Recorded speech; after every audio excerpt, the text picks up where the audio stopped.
So, Monica McGoldrick, welcome to the Systemic People series that has no name yet, actually. It's not yet acquired a name, but welcome. I'm really looking forward to chatting with you today.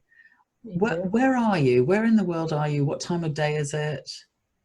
I'm in central New Jersey, halfway between New York and Philadelphia.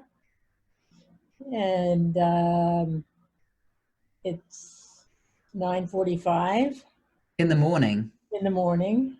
And we are in our 6th month of lockdown. 6 months. And New Jersey's getting worse this week for whatever reasons. So people are feeling more intimidated rather than less so. Have you been at home all this time? Yeah, basically. And are you zoomed out? Are you doing a lot of online living? A lot of online living, and actually I kind of like it in some ways. It's a little bit more flexible, even a lot more flexible, because people don't have to travel to see you, and you can touch base with them for 5 or 10 minutes here or there if they're really stuck on an issue, that you can touch base with them more often than usual, which is sometimes useful. And I kind of like it in certain ways. Also, you see people at home, such as seeing you and your dog, which usually I wouldn't get to see.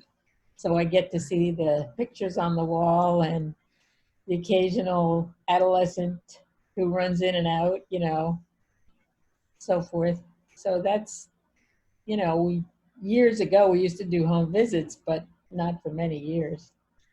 I wonder how this will impact on the future of therapy, family therapy, individual therapy, couple therapy, because it's not just that we're seeing inside other people's homes. People are seeing us in a different way as therapists. People have their own kids running in the room and dinners burning and all kinds of things going on. Yeah. Do you think what do you think could be some of the fallout for therapists of this kind of mutual working from home visions of each other? Well, I hadn't thought about so much the issue of their seeing us, but there's definitely more flexibility when you're looking at people in their own situation, that where to talk somebody into bringing their mother or their, spouse even, or a kid to a session, and then you have to cope with them for the whole session. This way you can spend 10 minutes with a kid or just meet the mother briefly, and it's not as intimidating, I think, for the person as it might be to have to come to a session with a strange therapist. I have some colleagues in Ireland, one of whom carries your name, Monica White, and her colleagues. They've found that during the pandemic, more fathers have been available to come to sessions. They've kept their clinic open, actually, and maybe because people have been furloughed, laid off work, or because for some other reason. But so parents who would otherwise not been able to come to family therapy sessions have been more able to. So that's been an interesting offshoot of some things. But I'm sure you're right. We're getting used to putting our heads around the corner when somebody else is online saying, when somebody says, come and say hello to the therapist or whatever. Yeah. Hello. So things are changing. But can we jump back in time, if you like? I know people will be familiar with or should be, some of your major texts, particularly your work on family genograms.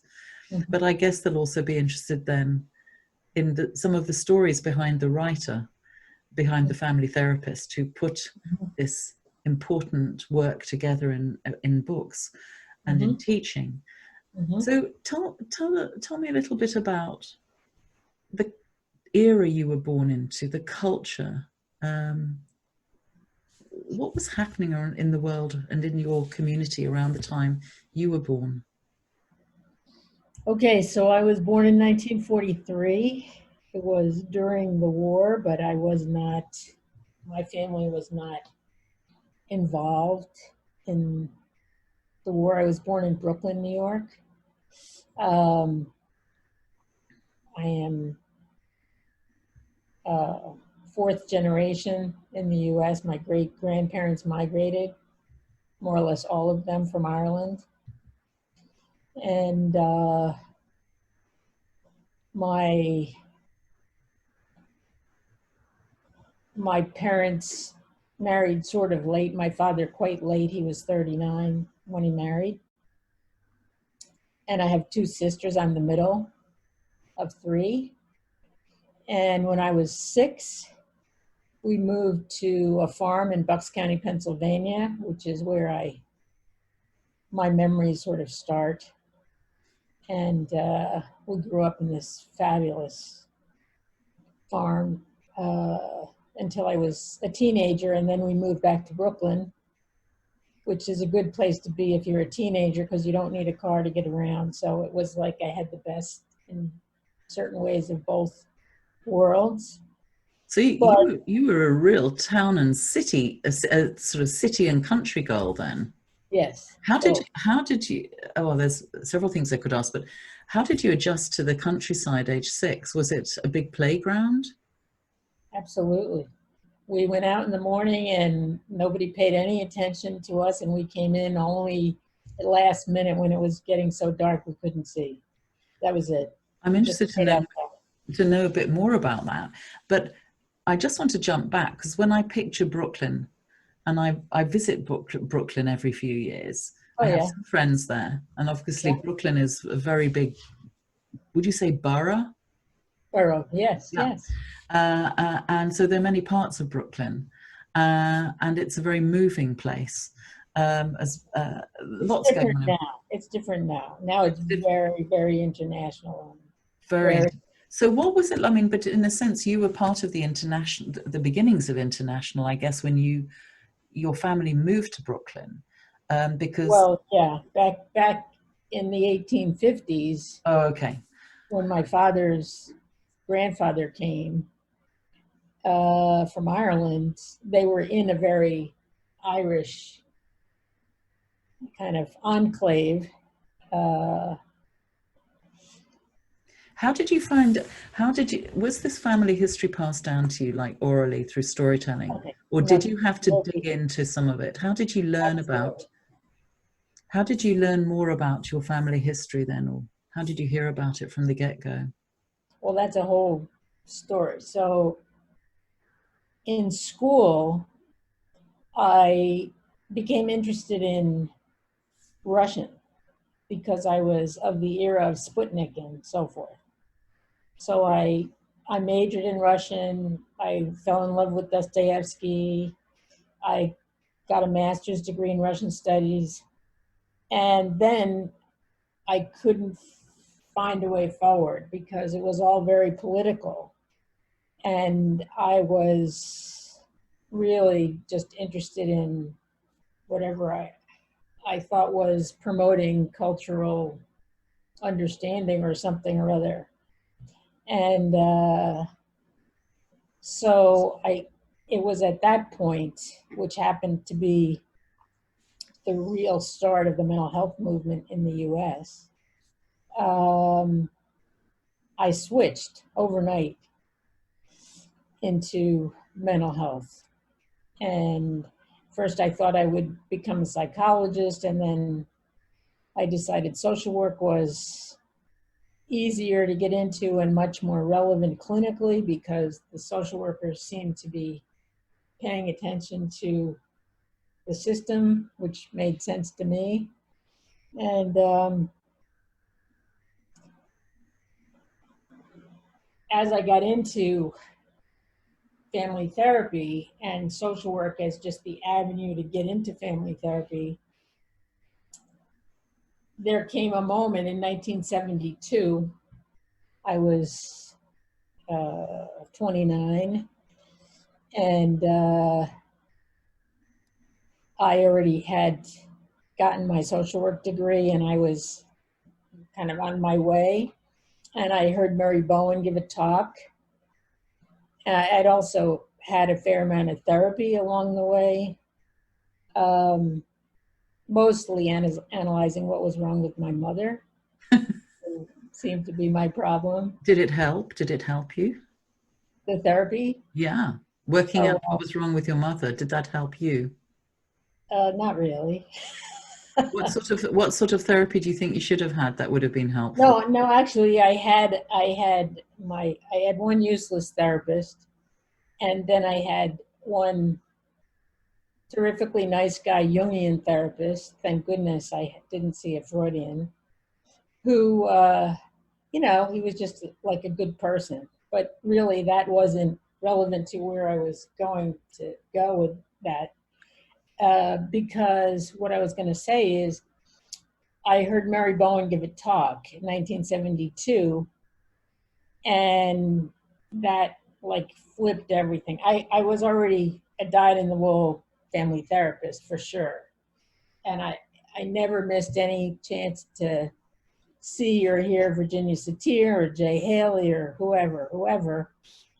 And I heard Murray give a talk, and he was talking about however much uh, therapy you might have had, or however much understanding you think you've gotten about your mother, if you can't sit in a room with her and feel fine, you're not there. And I thought, this guy is a serious idiot, and he never met my mother, and he has no idea what he's talking about. And that was the beginning of a whole transformation of That's so fascinating. So connecting. what was the nature of the transformation for you? That I began coaching with one of Bowen's students, Phil Guerin. I began working with this new institute they were just forming at that time, and I had just moved to the medical school down here in New Jersey, and so I commuted up to Westchester every week, and I pretty much became a Bowenite, what I would call a Bowenite, and began to learn about thinking of my mother in a different way, rather than, what's her diagnosis, paying attention to what do I do that makes this not work, and how do I better understand her so that I change my behavior, since I can't really change her. Mm. And that just became a life journey. And then that led to culture, because once I got past my parents to my grandparents, who I didn't see as interesting people,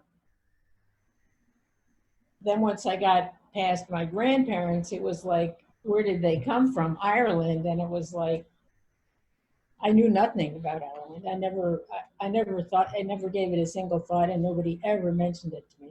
Where I grew up, I don't think there were many Irish people, if any. I mean, I'd have to think, what were people's names? I mean, they were white people.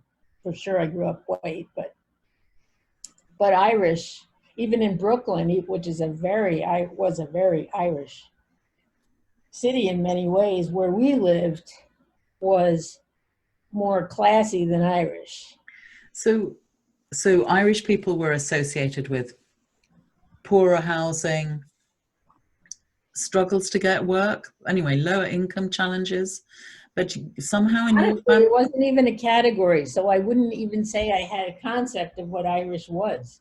but you were sort of indicating that maybe you were in some kind of better housing or a better location or something Yeah, than other yeah. Irish I people? was in a very what was probably a very waspy area of Brooklyn, Park Slope. And then when we moved back to the city, we went to Brooklyn Heights, which now it would be $1 million a year. You Sure. know, you couldn't live there. You couldn't Yeah. afford it. So So, but in those days, they were communities, and they just were not identifiably Irish in any way. That nobody ever noticed that I was Irish either. I didn't notice, and neither did anyone else. Nobody ever mentioned that to me. do you think you had an Irish accent, or your parents had, or Oh was it no, more that? no, no, no. My great grandparents must Yeah, have. exactly. I just wondered if some kind of ways of talking, maybe also, maybe not accent, but ways of talking. Do you think there was something that you grew up Well, with? funny you mentioned that. I found a video of my mother the other day when shortly before she died, 1991, in which she is correcting my grammar. And she had heard me give I guess she heard me give a talk maybe the day before. And so she's just giving me helpful feedback. So I was discussing it with this friend of mine, my very close friend, Nidia Garcia Prado, who's Puerto Rican. And she was saying, well, why, sort of, what was the deal? Why was she making those points? And I said, it's like my mother was always trying to be classy, whatever classy was, she was trying to be it. And so we used to kind of make fun of her pretensions. And there she was when I was like 50 and she was, almost 80, saying that I should pronounce two more specifically and more So this is clearly. a story of the Irish in relation to the English, because Oh, English yes, is the first definitely. language of the Yeah, Irish. Well, it isn't any. It wasn't. yeah. It became enforced, and so Irish people then had to speak English well, and then as immigrants in a predominantly English-speaking country of America and New York, or Brooklyn, let's say, you were still being encouraged by this kind of cultural imperative to have your ways of talking recolonized again into. Do you, do you think that do you think your family had bought into the notion? Were they proud of their Irish roots, or were they discarding of them?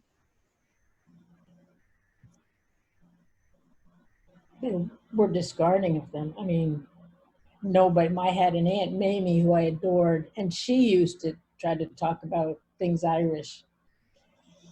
Um, but she was just like the poor aunt who was the caretaker of the grandchildren and so forth. She never married, and she was taking care of everybody basically. But my mother, most of all, was probably, it was a gender thing as well, trying to prove herself and trying to be good enough. They both of my parents went to the best Ivy League schools, and so did my sisters and I. But for me, I realized only later that I didn't get it, that there were rules and that I didn't really know the rules because nobody really mentioned it. My mother would tell me how to dress and how to speak, but she never exactly conveyed why that, sort of what was the deal? What was the club you were trying to become part of? So I had no idea what I was So doing. you understood that there were rules, but you didn't understand the context for them. Is that correct? No, I can't even say I understood that there were rules. I just felt most of the time mystified. How much do you think that goes on still in, I know America's a big place, the United States, um, of people feeling, on the one hand, the United States has a reputation of being proud of the fact it was built by uh, uh, immigrants of from different parts of the world, and on the other hand, encouraging through that a sort of nationalistic identity of we're proud to be Americans, particularly because of all the different places we come from. But how much do you think that continues? And how much do you think people maybe try and hide where they've come from, a bit like some of the early immigrants might have done? Definitely, definitely. And I think basically my parents were trying to pass for the dominant group, and that was the deal.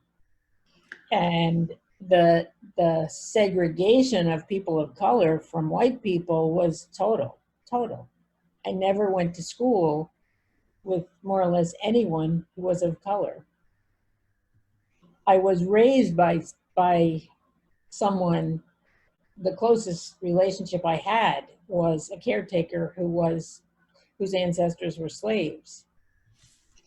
So I experienced it up close and personal, but it was never discussed. Not at all. And her life was about making our life more visible. So a classic family therapy question is, tell me more about the father. I haven't heard much about your dad in this. What did he do? What was his part in your upbringing, as much as you want to say? I adored my father. My father was a sweetheart. And he loved all of us, but I was his favorite. I think because I had red hair and he had red hair. And I guess I looked like him. Truthfully, I think if my parents could have had the opposite gender roles, if he could have been the home care father and she could have been the business person, they would have been fine. But my mother was stuck doing the home care thing. She couldn't cook. She burned everything. She just found it all boring. And she was a great businesswoman. She was like very outgoing and wasn't able to have a job because that would have made him look like he couldn't support the family or something. And my father was brilliant and at one level successful. He was New York City controller for in a very wonderful reform era where he basically in some ways got screwed, but he was the controller of New York for the longest period of anyone in history. I don't understand what the term controller means. What sort of... Oh, it's the person who controls the money. Well, supposedly controls the money. It's the money man. It's right after the mayor is the controller. It's the money guy, like the accountant for New York City, which is a very big job. Wow. That's a big responsibility. Did he work long hours? Well, basically, when we lived on the farm, it was a farm he had bought before he met my mother. And she never even thought about a farm, never mind saw a farm. And she got stuck on the farm and he lived in the city. So, and he came home on weekends. Ah, so it was and three. My mother and Margaret, the one who raised us, were like the parents in residence, and my father was the visiting dignitary, as I think about it. And remind me who Margaret was in the Margaret came from North Carolina. She was African heritage, and she was hired the week I was born. So I was extremely close to her. And she basically lived with us and went home to her husband for 4 days every 2 weeks. Did she have children? No, unfortunately, she had twin sons that died, and she never had any other children. We knew her with her second husband. We didn't know her first husband. How long was she with your family or with you? Until she died, which is after I left for college. So from the week I was born until the year after I left for college. She died, 1961. So you had two mums, or is that not the right way of putting it? I did. I experienced it. Well, let me put it this way. When I was in high school, I wrote a paper about Margaret for for one of my senior papers called A Better Than Real Mother. How about that? My mother wasn't probably too enthusiastic because my English teacher, when my family came to my graduation, my English teacher reached her hand out to Margaret of like, oh, I'm so happy to meet you. I know who you are. And my mother just standing there, you know. Wow. That must have been hard. Mm. And so what kind of teenager were you? By now you're back in Brooklyn, I guess. Yes, when I was kind of 10th grade, I moved back. I was there for 3 years, 10th, 11th, and 12th grade. That's the last 3 years of high school. I graduated a little bit early. So my mother would say I was really horrible. I'm sure that I disliked her and I disapproved of her, and I wasn't outspoken, but I would just like give her a withering look as she gave me lots of withering looks too. And I always was afraid of having a daughter who might do to me what I did to her. So I didn't have a daughter. I have just one son. But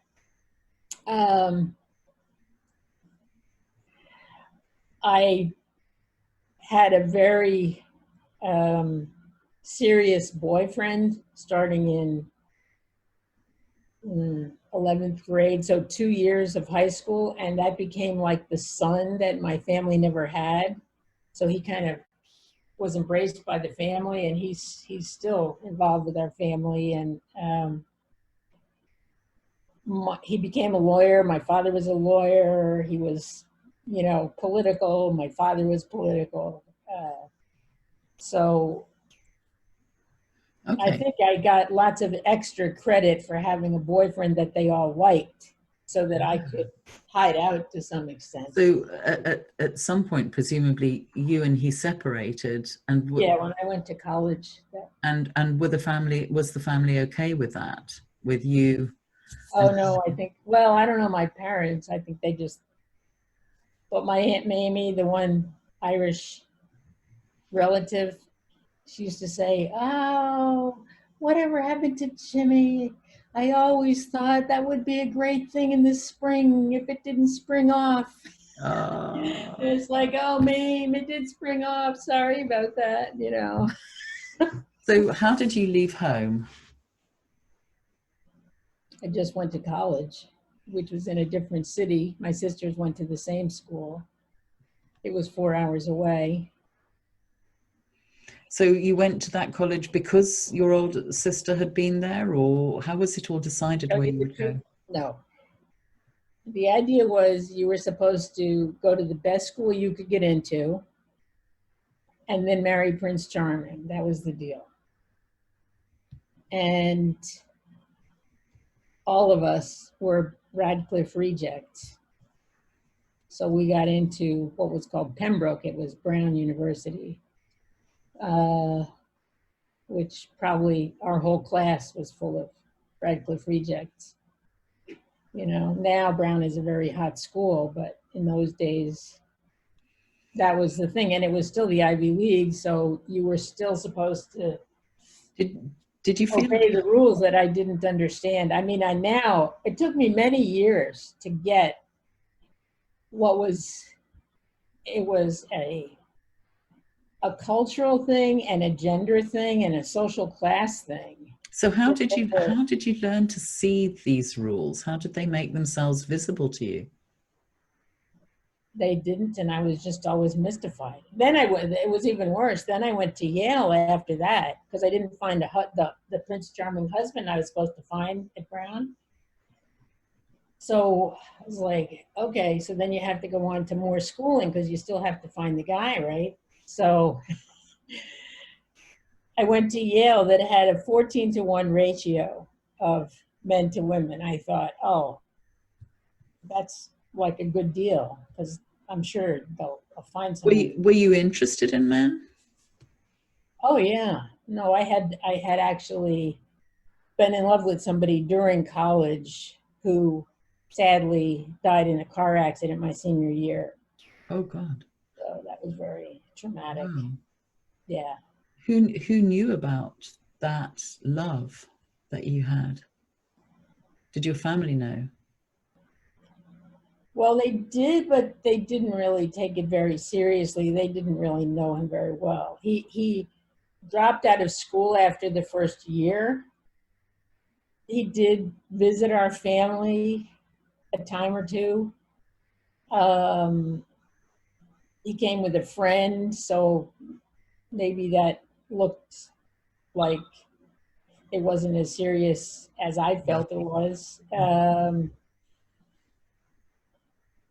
But it was very, very traumatic. But my mother was like very surprised that I was so depressed after he died.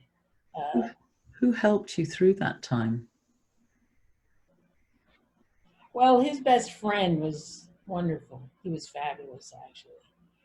Uh, and we were both done in by it. And uh, and then I would have to say, well, of course, I had a friend from high school who she had also a traumatic experience kind of around the same years. She's still my friend, and I shared a lot with her. And other friends from high school, more friends from high school. And then it took me 2 years to actually go to the grave, and his mother was fabulous. She has, I mean, she's dead now, but she had no idea of how meaningful it was the way she dealt with me. It was extremely. It's a very traumatic thing to happen to somebody so young. Well, to happen to anybody, but it's a really, I'm assuming it must have been quite a formative thing for you, a sort of a bit Yeah, of a before very and much so. after. Yeah, sure, Mm. definitely, definitely. What were you studying and what did you go on to study? Russian, Ah, and it was in Connecticut. After I got my master's in Russian studies, that I then switched into family therapy. so tell us a bit about that switch then. I mean, not everybody can say they were studying Russian at master's level and at undergraduate level and then decided to go into family therapy. That is quite a switch. So what's the Well, story? okay, so I was getting my master's. It was the end of the year, and this guy picked me up in a local diner, and he was studying psychology. And I thought, that's it. That's it. There's something you could study, and you'd have something to do afterwards that would be really interesting. And so overnight, I basically came home and told my parents. My mother was fantastic about it. She was like, whatever you want to do. And it was like they were definitely running out of money by that point, my parents. And so that was not good news. And when I said social work, that was like worse news, because that was like lower class on top of psychology. My mother was always quite suspicious of psychologists. What do They you can, think the suspicion was about? oh, she was afraid somebody was going to analyze her and find her, you know, Okay. disturbed, which is what I was always doing. She was Oh, right about me. so from Russian to psychology to social work and family therapy. Say more about that It transition. was I was at when you say like what era were you born? It was perfect. 1966. It was the mental health center movement. The barriers were down. The communities were opening. It was like, what can we do to help people? People were leaving mental hospitals, having community psychology, and I was in on the ground floor. I was one of the first people hired at the local mental health center. I worked there for a year before going into social work. And that was where I really decided that social work was the thing. So what was the ethos during that era then, with the deconstruction of the mental health hospitals and opening of community health resources and increase It was terrific, although the gender things and the racial things were still largely in place. Yeah. But it was the 60s, so even though we weren't really, and it was New Haven, so it was, and it was kind of a Yale thing, even though it was community mental health. So it was, all of that patriarchal stuff was still going, and the white social class thing was still going, but I had fantastic experiences, just fantastic. And just to give you one example that I still would say was the best. So my first year of social work school, well, I went to social work school only in the summer. So in the year, you were like working full time. And I was working at this Yale hospital that required anyone who came there, the family had to be seen once a week by the social worker. They had to come in one evening a week for a meeting without the identified patient to be seen in a group. And every Saturday morning, they had to be seen in a multifamily group with the identified patient. So they couldn't, your person couldn't come to the hospital unless you agreed that every Wednesday night and Saturday morning and one more time a week, you had to be involved as the family. And what did you see in that model that moved? It just made thinking systems so obvious, is that obviously when people are psychologically speaking in trouble, it pertains to the family. And that's the way to intervene. And I still think that, even though nobody does it now. But do you think families felt blamed, or did they feel supported? What was the kind of feel in that moment in time? I think they felt very supported because of the multifamily aspect. Because they had each other. And after your patient left the unit, you had to come for 4 more weeks. And that was for you to adapt, but also for you to, there was a very strong ethos of you learn and then you teach other families that they'll get through it and they'll see that you came through it. So there was a notion of sharing the expertise, that people would be patients in the hospital, but they'd go back out and be community members with first-person experience. And every psychiatrist, including the head guy, would participate in those multifamily groups. And every psychiatric aide, whatever your role was, you sat in those meetings. And presumably at that point, your reference to issues to do with the kind of oppressions of the patriarchy and racism were still in place, in as much as men presumably were expected to step up into their head of family positions in order to help others get well, or get well themselves, and presumably they were primarily white families. Yeah. Yes. Mm. And so the 60s was a very powerful time in terms of people's politics across the world, but particularly in Europe and the States. I don't know about elsewhere. Where were you in amongst all of that? Were you a political person? Were you politicized? Were you participating? Or was it more of a backdrop while you focused on your work?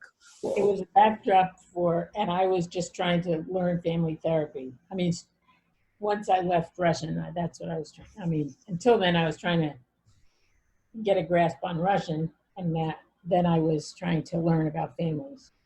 Okay. And so what happened then in your career? What happened next? Well, then I met my husband in 1968, and he was studying there. He was in physics at the time, and so when he got his degree in 1972, I knew we would have to leave and go somewhere else. And by that time I was working, and I got involved with a psychiatrist. We were doing co-therapy, and he didn't get tenure, that guy.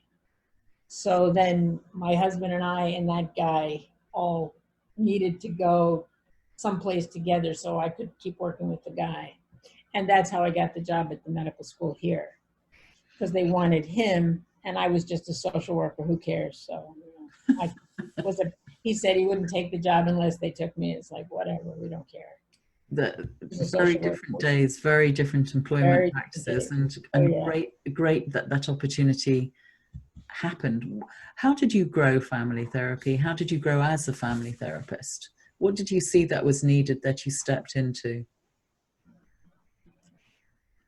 Well, first of all, having that guy as a mentor in those days, he was a big bully, but he believed in what we were doing, and he believed that I was the one to do it because he had to play psychiatrist. So he had other jobs, but nobody cared what I did. So I was able to start supervising other people in family therapy and developing training. I became eventually the head of the family training program at the medical school and the mental health center there. And I could pretty much do what I want because I was a social worker. They didn't care about social work. I was a woman. They didn't care about women. And so I was free. And I had the prestige of it being a medical school. What an And extraordinary. Go on. once I met Murray Bowen and the people who had trained with him, Phil Guerin, and they were starting this institute in Westchester, that became my sort of spiritual home. I got connected to Betty Carter, who was an extremely important mentor and friend for the rest of our lives. I mean, as long as she lived. And what an extraordinary collection of possibilities and coincidences that merged there. And it's a good example, I think, sometimes about how being not noticed allows for all kinds of good developments that are sort of subversive developments, really. Yep. That you have to get them through under the radar. Yep. So at that point, I'm imagining there was some family therapy training starting to come online. Yes, So, there were. did you copy somebody else's? Did you model the training you were involved in setting up on somebody else's, or were you Well, I inventing? became a follower of Murray Bowen, so I did that. Those became the core ideas that I was using, and I was teaching at that place as well as at the medical school. So which ideas did you keep, and how do you think you built on his work? How do you think you and I think this is always a difficult question, how we develop, maybe critique the work of people we've admired. How do you think that came across in your practice and the trainings you set up? So basically, I would say that I believe everything I do is a fit with Murray Bowen's ideas. Now, he wouldn't say that. He thought as soon as I got interested in culture that I had sort of fallen off the edge. As soon as I began to talk about it, he thought that was trivial. He wasn't keen on the life cycle stuff that Betty and I started doing by the late 70s. And he was definitely not excited about the gender stuff. But I think all of that is a complete fit with his ideas. It's just that, he was this Southern waspy guy and a psychiatrist of a certain era. And he didn't, couldn't, like the rest of us, see beyond his blinders. But I do think it's a very important fit with all of his ideas, even today. So what would you say some of the gifts are that you brought to family therapy? Well, I was late to understand about gender, for sure. And I think a lot of that had to do with my having come from this Ivy League-ish background, always trying to like move up class-wise. That makes you have to be like a man. So I kind of missed, and New Haven was, in terms of my experience there, like conservative. So I think that was a really negative experience. But the good thing, maybe it had to do with having grown up with sisters, and my mother grew up with sisters. So maybe there was a long history of that, that I always had women friends. And that became very important at the medical school. The fact that I had Betty Carter and that other institute, major. And then I developed a cadre of people within the medical school, women eventually, in the 80s, by the 80s, that we began to speak with each other about issues of, you know, like when you don't get promoted or you don't get an opportunity or something, you think it's about you. Unless you have a cuddle group who says, you know what, that's not about you. You're actually terrific and fine, and you'd be the person. So we began talking to each other. Now, before that, I did have men who were mentors, which then my father was certainly a mentor, emotionally a mentor. Mm-hmm. But I think it meant that I sought men who were like this guy I went to, who got me the job basically at the medical school. He talked the chairman into making me the head of family therapy. And because he stormed into I couldn't have done it myself. He stormed into the room and said, you just hired a child psychiatrist who's a real asshole, and he can't do it, and you had already the person who could do it, and it's Monica, and she's the only one who can do it, and what is wrong with you? And so the guy then said, okay, you can have it, but if I ever find, he actually said this, if I ever find a man or a psychiatrist more qualified than you, you'll have to move over. And I was like, oh, thank you. So at what point did the gender awakening happen for you? When did you start? Not till the 80s. And what triggered it, Monica? I guess it was in the air, and in family therapy, like Betty Carter and Olga Silverstein and Peggy Papp and Marianne Walters. Well, Betty, Peggy, and Olga had been late retread students together. So they had become friends, and they got into it, and then I guess it being in the air, they and other people probably got me thinking about it. And once you start seeing it, then you see it. Family therapy was quite late to the table in terms of analyzing power around gender and race. Were there some other people in the field of family therapy earlier on that you recall who did talk about gender as an issue, power as an issue, race and culture, ethnicity as issues? And because I'm wondering how they were seen, whether they were backgrounded, whether they were seen as people who just had a chip on their shoulder, or one of those other stereotype characterizations.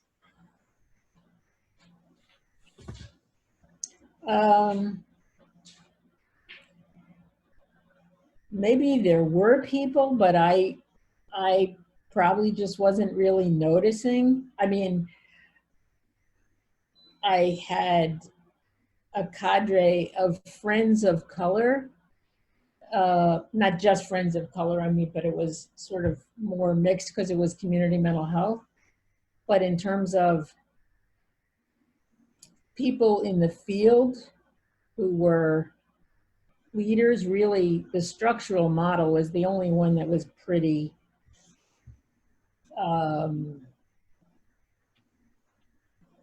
pretty diverse. And I went for training with Harry Aponte probably by the late 70s. But I didn't have a very good experience with him, even though I did. I mean, I think he's brilliant. And I was coming from a Bowen perspective, and I was wanting to learn structural or use structural in some ways, but personality wise, I couldn't do what he was trying to get me to do. So that never worked well. So I worked with him for some years, but didn't. Do you mean he couldn't get you to share in an appreciation of certain theories or to conduct practice in a certain way? Yeah.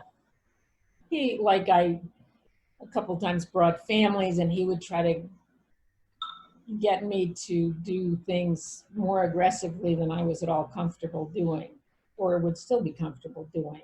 I mean, later on, we both came to a very positive feeling about each other, and I hired him. He lost his job there, and I hired him at the medical school.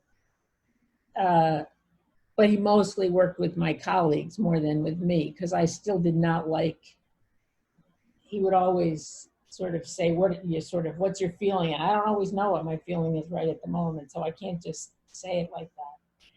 And I just would feel very on the spot and exposed and not good. Mm. A while ago, I was asking you what you thought your gifts were to the field of family therapy, and somehow we segued into something else. Oh. What do you think? Oh, I think you were talking about, I mean, I think I was trying to answer coming towards either gender or culture. Okay. And that's how I got into Harry Aponte. Yeah. He was one of the earlier people who at some level influenced that. But no, I would really say I was late to gender and came when other people were beginning to come, influenced by the people who did become known and did speak out about gender. But what do you think? I mean, if we were to Google Monica McGoldrick family therapy, what would be the top hits, do you think, that will pop up in terms of themes from family therapy?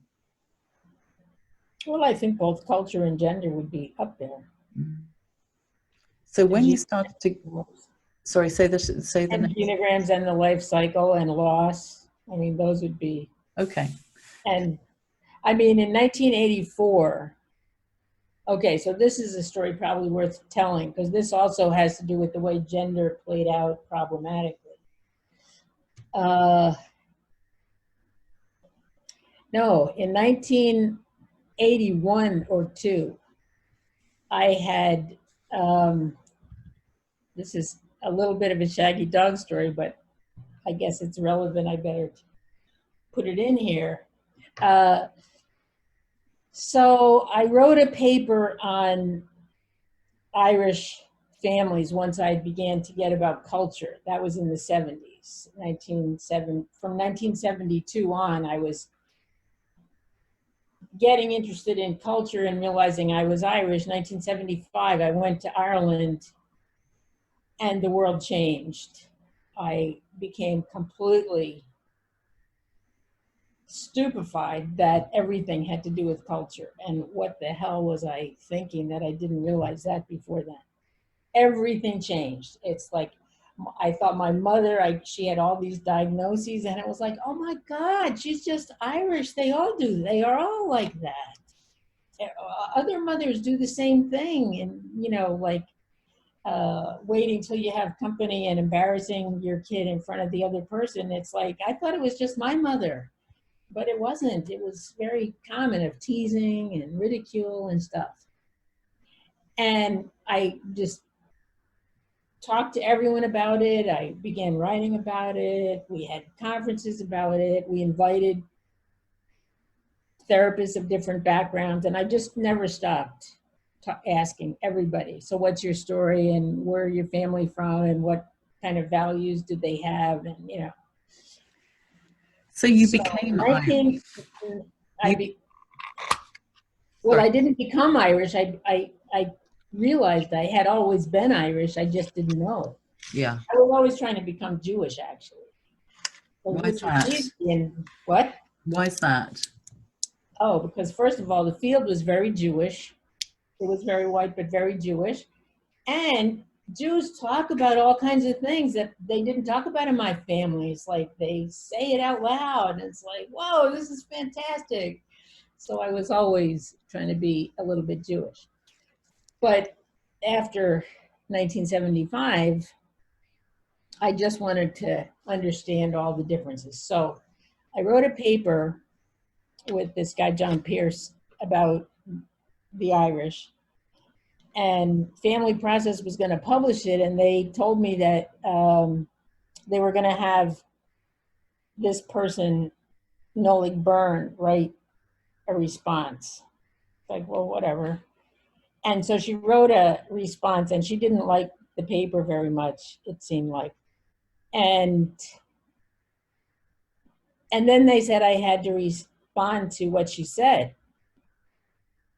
And that's like, she's some, I don't know, nun or something. She's a very, but whatever it is, she's not saying it very directly, but she clearly doesn't like whatever I said.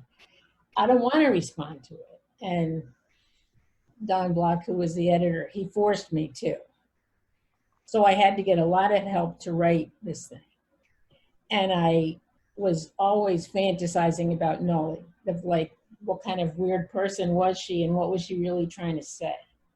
And then I had occasion, because once I went to Ireland, then I wanted to go all the time.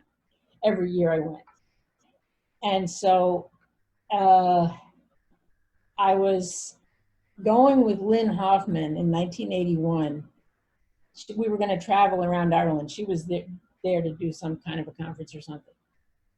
And she said, oh, I want you to meet my friend Nolig. You're going to love her. And Imelda, oh, you're going to love both of them. They're just so fabulous. And as soon as she said Nolig, I said, well, no, listen, why don't I just meet you after you're finished? Because as much as I was interested, it's like, I don't think I'm ready for that conversation. So she wouldn't take no for an answer. So I met her and fell in love with Nolig and Imelda. And my world changed again in terms of, you know, all the things that brought me. But during that trip with Lynn, she was a person very self-preoccupied, but I was asking her about her story, and I thought she was just amazingly smart and amazing things she had done, and she had influenced so many. She'd written Satir's book, Conjoint Family Therapy, and she had told Mnuchin, she'd given him the word structural, which she thought that what he was saying was structural, but he didn't have a, you know, she gave a concept. She helped Jay Haley put together a lot of important things, and it was like, whoa. And then there were all kinds of other people, and the Milan people were coming along and so forth. And I thought, wow, you know, there are terrific women in the field. We should have a meeting of women family therapists. So I came home and I spoke to Betty. They had already started the Women's Project. And I said, listen, we got to do a conference of women family therapists. I traveled with Lynn, and, you know, this would be terrific, and women never get together, and it would be so good. And she was a little hesitant and said, well, I'll have to run it past the other women in the women's group. And I said, sure, you know, whatever. That would be just terrific, however we do it, you know, like the more the merrier. And if your whole group does it, they're all famous and more people will come. So she had me present the idea to the women, and they turned me down and said no, they were not interested. They didn't think there were, this is shameful. They did not think there were women out there that they wanted to spend time with. Wow. one of them in particular. But the others voted with her. So I didn't think that much about it because they were trying to get me to basically write a book for them, and I felt like it was like I was supposed to be the secretary, so I wasn't really liking that so much anyway, because I was writing my own books, you know. Anyway, I went home and I called Froma Walsh and Carol Anderson and said, hey, you know, I got this idea. I talked to Lynn Hoffman. And I was thinking we should have a women's conference, women family therapists. You want to do it? And they were like, wow, that sounds great. Yeah, let's do it. And I said, I spoke to the Women's Project, but they didn't want to do it. But, you know, we had already done a number of conferences. I was used to doing conferences. So we did it. And 1984, we had a big conference of senior women family therapists and some emerging ones. It was mostly white, not too many people of color. And we did it again in 1986, but I didn't want it to become a club, so we just did two. But it had a very powerful impact on all of us. And in what ways? I don't think ever, the women who we talked with there, I don't think ever felt so isolated again at national conferences, because it was like we had talked alone together and we knew that women's voices were important. And it just made us all feel less alone. Besides decreasing the sense of isolation, was there anything else that came out of that about, for example, how to think about family therapy in a differently gendered way, or how to? Well, there were lots. I mean, the presentations were a lot about paying attention to gender and child rearing and work and money. Ellen Berman, who's a psychiatrist in Philadelphia, did a presentation now. I forget what she called it, but basically the idea was, considering money, that we would all feel so grateful if anybody invited us to do a workshop that, you know, you're going to pay me 5 cents. Oh, wow, that'll be terrific. You know, and well, no, we're not going to pay your expenses. That's all right. I'll, you know, whereas, you know, men would be charging $3,000 a day and all their expenses. And Ellen did this presentation about you should always sleep on an invitation and then speak to a friend before you call the people back, just to be sure you got a fair deal going, which was like a shock to so many of us.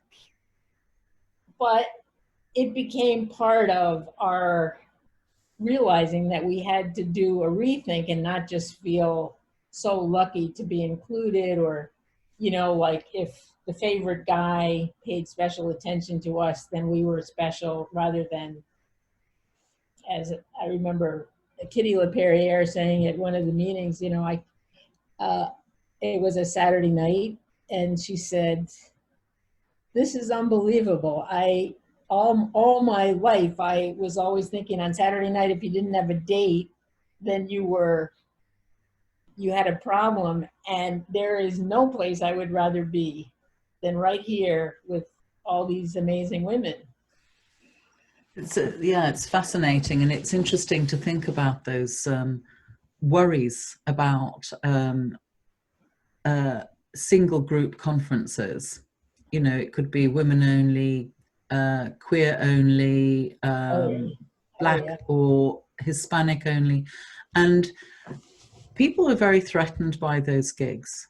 Yes. And they don't want them to become clubs because they gather power. There'd be more of a voice. And yet I guess one of the challenges for our profession and for society is, how do we take those ideas back out into society, the experience, the enhanced confidence, the new knowledges, without those things disappearing? I mean, and being repressed again, being lost, meaning not accidentally lost, but forced into obscurity. Do you think there's room still for women-only conferences in family therapy, and maybe for Black family therapists to meet in family therapy and so on? Well, I think there's a need for, I don't know whether meetings in family therapy, I'm not sure how the best way to move things forward, but I definitely think that women need to talk to other women, and people of color need to talk to other people of color, because there's certain things white people are just so dumb. We just don't get it, that if they keep trying to talk to us, they're going to feel invalidated all the while, you know? So I don't know that having conferences separately, but I certainly think having close connections, ongoing connections, is extremely important, especially for people of color, and for women, and for anybody LGBTQ. I mean, the whole thing is expanding in ways that you have to be able to collaborate with other people who share your experiences in order to help undo the invalidation that anybody who's at the margins experiences, you know? So. This is a sort of segue into the talk about genograms, really, your work about genograms. And I was thinking, you know, one of the things that fascinates me about genograms is how many absent stories, absent characteristics, absent people there are in the work about genograms, and what stories lie behind them. And quite a common story, I'm sure, is that one day my mum showed me a family tree she'd created, and she was very pleased with herself that she'd gone to a lot of trouble to create a family tree. And she put in my brother and his wife, and put in and he'd only been married maybe a year or so. I don't think they had any children at that time. And she put in my cousin and her husband. Maybe they had children at the time, I can't remember. And she put in me. And I said, where's my partner of 20 years, a lesbian, a woman partner? And she said, but you aren't going to have children. Whoa. So, and there was my partner, Gwyn, who would be doing everything for my mum, shopping, looking after, thinking about her, prompting me to do things. And somehow it was the biological story. And in some ways, in a Jewish context, my family's Jewish, I can kind of understand the importance of perpetuating the community, the Jewish people, after she was a Holocaust survivor. So children would have been particularly important. But nevertheless, it was a very scientific first order way of describing. Now I'm wondering, I suppose, how many other people, and I've always been curious, how many other people, children, go missing from genograms. And in some ways, genograms are narratives. And we could say, well, it's a social construction, and it might be your story, your family's story, and does the truth matter?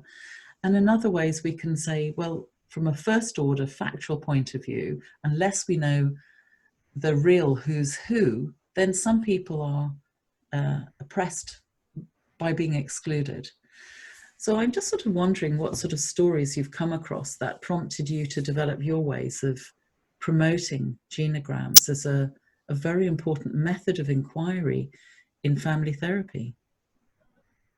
Well, first of all, I don't think it's all biological. Of course not. And that comes from my own experience, that who raised me, Margaret, as well as my parents, as well as my Aunt Mamie, who raised 5 generations of our family. She had no children of her own. Margaret's children didn't survive. But I am one of Margaret's and Aunt Mamie's children. And if you didn't know what they were to me and you didn't have their names, you would not be able to help me out if I was really struggling. I mean, it would be good if you mentioned my parents and my sisters and my son and my grandson, blah. But it wouldn't be enough, because that really matters. Not to mention that there's just a whole lot that we are learning, including I myself, about secrets that the DNA hides, that people who are not the children of who they thought they were. I'm not a McGoldrick, it turns out. What do you mean? I spent 43 years studying my McGoldrick roots. My great-grandfather came to Brooklyn from Donegal, worked with cousins. They were all McGoldricks. They were in the liquor business, blah, blah, blah. According to the DNA, I'm not related to them. What does that mean? That means that somehow there were secrets kept. But I'm asking, does that mean you don't have Irish DNA, or? Oh no, I'm all Irish except for a very teensy bit West Asian. Okay. Whatever that means, but I'm like 99.1% Irish. So it happened in Donegal, whatever happened, but it just wasn't McGoldrick genes that came into me. But it doesn't mean at an emotional level that I'm not a McGoldrick. And it also doesn't mean that other connections that were not biological are not a part of who I am, including the experiences and stories of the people who formed the people who did form me. So I am very keen for paying attention to all the teachers, the mentors, the, you know, religious people, if there were such people, and the aunts and uncles and cousins and other relationships, and paying attention to the relationship, not just the technical, you know. Yes, you do want to know how many brothers were there and how many sisters and whatever, but you got to find out about the rest of it too. And it has to be inclusive. When you were doing research for your book on family trees and genograms, what you looked into quite a number of well-known families. Were there some things that you discovered that really took you by surprise? Actually, it was, I came to that work differently from that. I was not interested in, I saw genograms as a basic map, but I was interested in which I've never succeeded with, I was interested in computerizing genograms so that they would become a part of our healthcare records. And that you wouldn't have to keep asking the same questions over and over, that your record would be there and it would just get corrected. And to do that, you needed to standardize how you did a genogram. So that's where I came in, is that I was wanting to find out how you could computerize it and keep track of who you belong to and all issues of functioning and so forth in a record, in a map. So genograms became the map that I was trying to create. And so the standardization, you just had to do it. So I got involved in that. I can understand the need for a better piece of software, and it may exist now, I don't know. But the idea of standardize, I don't think it particularly exists in my circles anyway, because I still see a lot of case studies and papers by family therapy students who've, they've been spending hours in a Word document trying to match up lines and circles and squares and all the rest of it. But there's something about standardizing depiction of family that sounds a contradiction with what you're talking about, that there needs to be room for people to show clusters of people, significant others, in ways that isn't just about, for example, biological ties and so on. Well,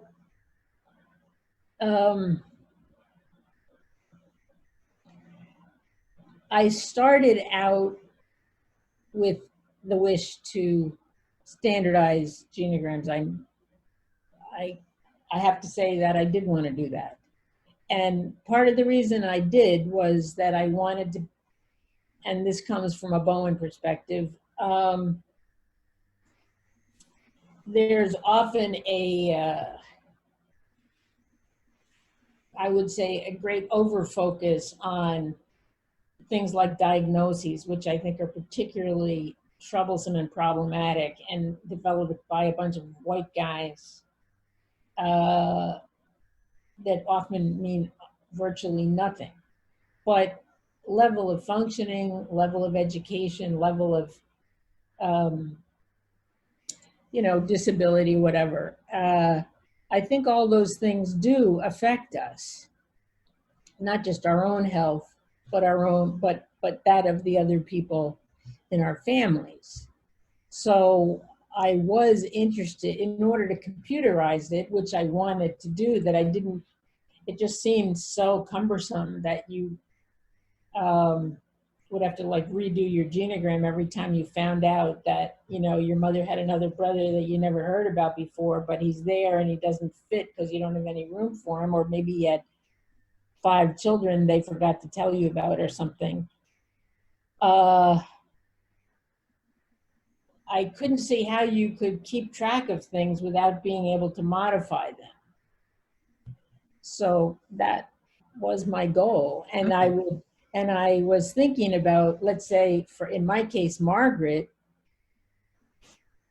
who would be on my genogram, and her husband and her previous husband and her children. And I don't know her extended family, which is all part of how racism has operated. I've made great efforts actually to find out, and I think I have found a few people, but I can't get them to respond to me. Now I got this information just before the whole COVID thing. I can understand if they're like, why would we want to relate to that person? Maybe. Hard to know. There are so many reasons. So, but I'm thinking there are, it's complicated, and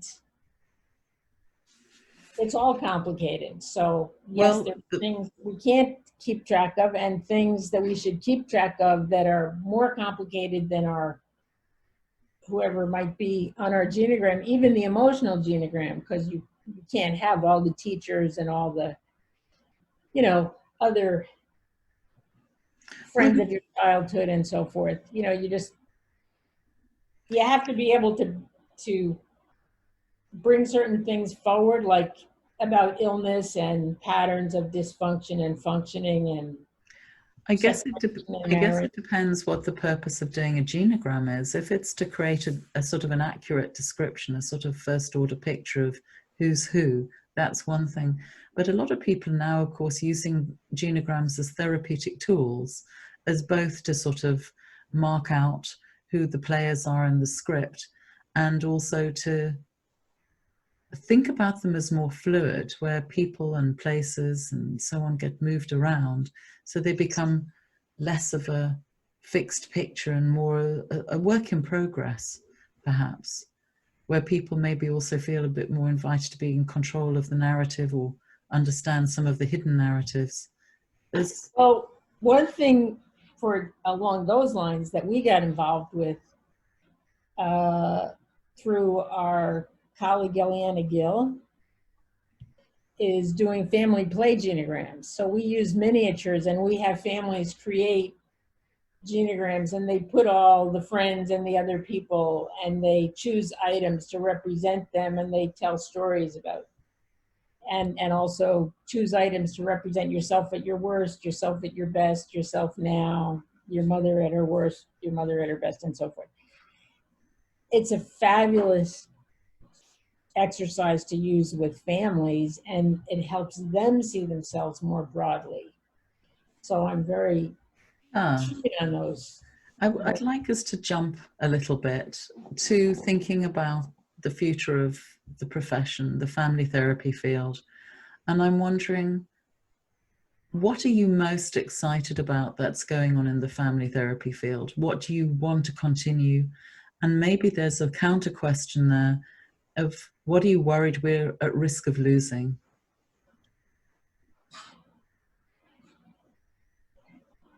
Okay, well, I cannot tell you what I'm most excited about because I think we've gone in a very bad direction in the US, very bad.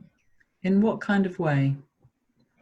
Big pharma, managed healthcare, it's totally non-systemic, totally non-systemic. So you're saying more people who would have found their way to family therapy are now being directed towards a pharmaceutical treatment? For sure. And psychiatry gets no training. I mean, there's no training in systemic thinking whatsoever in psychiatry. And even in psychology, it's like at the margins. And in social work, that should have owned family therapy because they started out the most systemic and also thinking of communities, which I think that's a whole other important topic that needs to be included in the conversation when you think about what goes wrong for people or what goes right for people is, do you have community support? Do you have schools that you can trust and that support your family? Do you have healthcare that supports your family? Do you have politicians who support your family and so forth?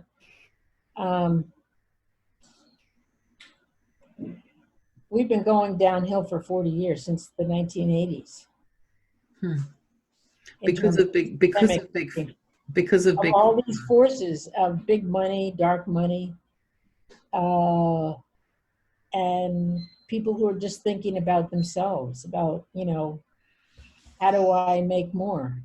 How do I do better? That could sound like the family therapy community or profession is impotent in some way, that it's not going to be able to make enough difference. But I'm sort of wondering if, I think we're halfway there in the UK, but I think there still is quite a strong family therapy profession. The problem here is that everybody's been employed by mainstream institutions, not everybody, a lot of people. And so people are fragmented into different workplaces. The profession is really about training and registration. It's not necessarily about community development of ideas. Even our journals have been sort of subsumed by a sort of research agenda of a certain sort. So I was sort of thinking, is there anything, if you were going to sort of be able to have the power to put a message out there to the family therapy community in the United States to take action, what would be the action you think would be needed? I think systemic thinking is the key. I think it's the salvation for our planet. I think it's the salvation for the US. I think it's the salvation for Highland Park. I think it's the salvation for the organization of healthcare and education and everything else. I just think systemic thinking is absolutely the key. We'll deal with climate change if we think systemically. We'll deal with all of these issues, but in a way, powerful forces keeping us from thinking systemically. Systemic therapists also. Sorry, go on, say some more. I was just going to say, there's no systemic idea I ever had that I feel like doesn't belong in the realm of what we're trying to think about. So it isn't that the ideas let us down. I don't think the ideas let us down at all. Maybe we also somehow, if families came to us and said, we just don't feel there's anything we can do, we'd be trying to help them look at what we can do. And sometimes I think the systemic profession needs to think about what it can do to, in a sense, participate as a profession that thinks of itself as a form of activism and not just as a clinical set of activities. But I really agree with you in terms of systemic ideas being something that could be a massive intervention if only we thought about them beyond the consulting room. Well, I think at now, I'm actually more optimistic than an awful lot of people around here in terms of our having that we are really at the nadir right now in the US. We're in a really bad situation. But I see, not in family therapy, but in the larger movements, which are systemic, I see a lot of reason to hope that we will rethink ourselves in terms of the politics, to becoming more systemic in how we think about things, about education, healthcare, and all of it. I feel like we might actually begin to deal with racism. I'm kind of hopeful. So what would your advice? What would your advice be to the training institutes, or what would you be putting in place if, you know? No, here's the thing. There are no training institutes here really anymore.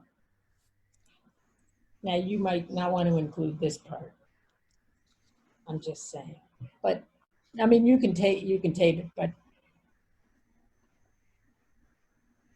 we don't have training in family therapy anymore. We don't train, and neither does anybody else. Everything has been taken over by the sort of managed care forces, and people have the least possible training. 2 years, it might not even all be systemic. It's like you have courses in this and that counseling, and you then go out and are expected to help people when you don't have the basic clue about how to think systemically, which is hard anyway, and then make interventions, which is really hard under the current cultural circumstances, political circumstances. And they're going to pay them $30,000 a year, which isn't enough to live on. And they don't encourage any kind of ongoing training. There's nothing. You just need the competence level, which they're charging more and more for, of X number of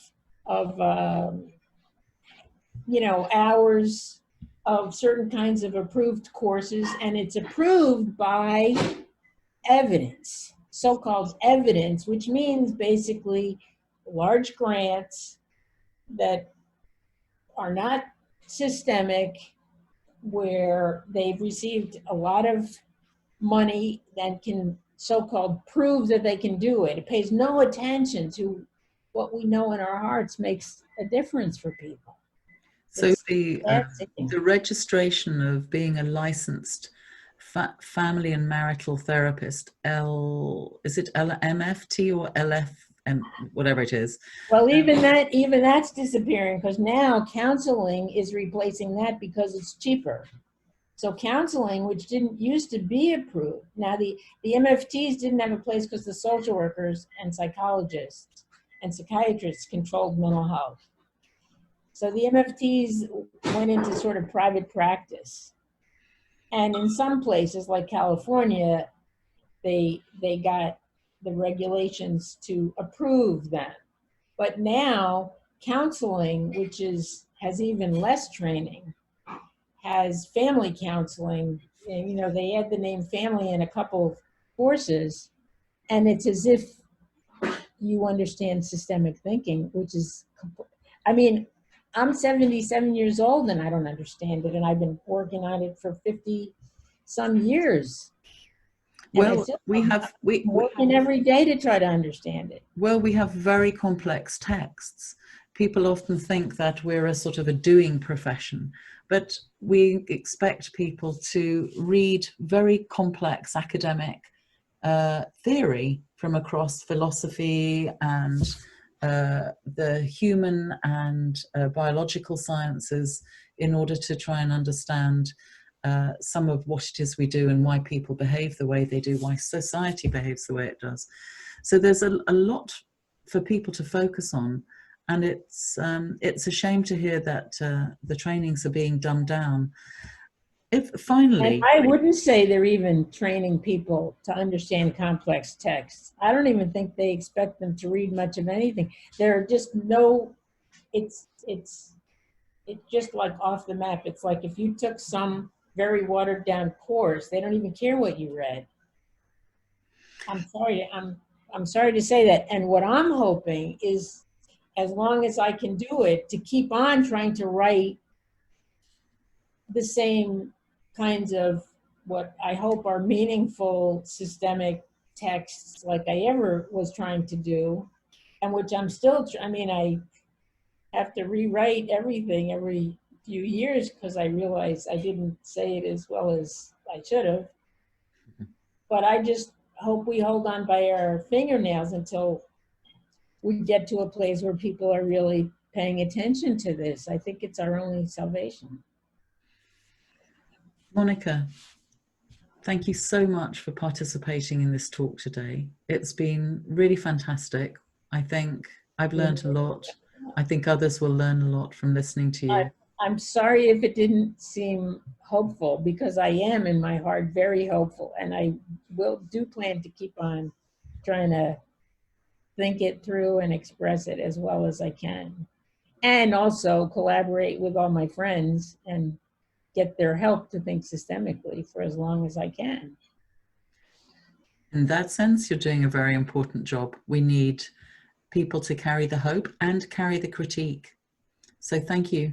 And thanks for talking with me today. That's been a real joy.